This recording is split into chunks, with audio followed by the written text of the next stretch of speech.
ఏ చిన్న కూరగాయలు కొనాలన్నా కూడా ఆన్లైన్లో ఆర్డర్ పెట్టాల్సిందే. అయితే వాటిలో పచ్చిమిర్చి కూడా ఒకటి. దీనిని మనం అన్ని కూరల్లో వాడుతుంటాం. రోజు వీటి రేట్స్ మారుతుంటాయి. ఒకరోజు ఎక్కువగా, ఇంకో రోజు తక్కువగా ఉంటాయి. కాబట్టి మీరు ఎక్కడికి వెళ్లకుండా ఇంట్లోనే పచ్చిమిర్చి పెంచితే మార్కెట్కి వెళ్లాల్సిన అవసరం లేదు. పచ్చిమిర్చి మొక్కలకు సూర్యరశ్మి అవసరం.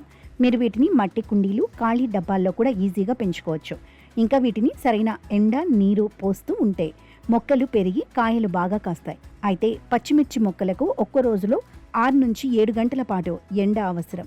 ఇలా చేస్తే మంచిగా వస్తాయి. ఎరువులు వెయ్యాలి. ఉదయం ఎండ ఎక్కువగా వచ్చే ప్రదేశంలో పెడితే మొక్కలకు పూత 10 కాయలు వస్తాయి.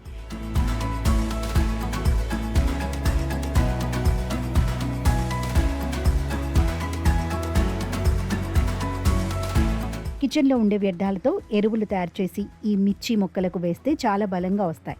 ఇంకా టీ పొడి, గుడ్ల పెంకులు కూడా వేసి కంపోస్టు వేస్తే పెద్ద పెద్ద కాయలు వస్తాయి. వారంలో కనీసం 3 సార్లు నీరు పోస్తే మట్టి తడిగా ఉంటుంది. కానీ అధిక నీరు పోస్తే వేర్లు మొత్తం కుళ్ళిపోతాయి.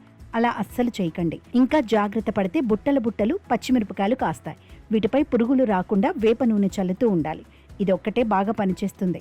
అలాగే కెమికల్స్ వాడకుండా ఈ మిర్చిని ఇంట్లోనే కోసుకోవచ్చు. ఇంకా మొక్కలు బాగా పెరిగిన తర్వాత పచ్చిమిర్చి మీ ఇంటి వాళ్ళకే కాకుండా పొరుగు వారికి కూడా ఈ కాయలు పంచిపెట్టచ్చు. ఇంకా తక్కువ ఖర్చుతో దిగుబడి ఎక్కువ వస్తుంది. ఇంటి టెర్రస్ గార్డెనింగ్లో కూడా ఈ పచ్చిమిర్చిని పెంచొచ్చు. ఇలా చాలా మంది దీనిని ఫాలో అవుతున్నారు. ఇప్పుడు ఇదే ట్రెండ్ అవుతుంది.